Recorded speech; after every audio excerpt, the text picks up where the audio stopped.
How to know screen time passcode in iPhone. Hey guys, welcome back to the channel. In today's video, I'm going to show you how to know your screen time passcode on iPhone. Let's get started. First, open the Settings app on your iPhone and scroll down to Screen Time. Tap on Change Screen Time Passcode and then tap Forgot Passcode. This will prompt you to enter your Apple ID and password.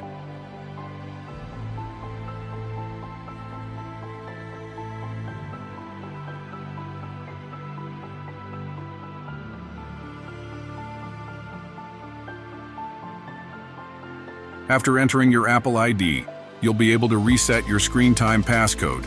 Choose a new passcode that you'll remember. And that's it. You've successfully know your screen time passcode. If this helped, make sure to like and subscribe for more tech and tips. Thanks for watching. See you in the next video.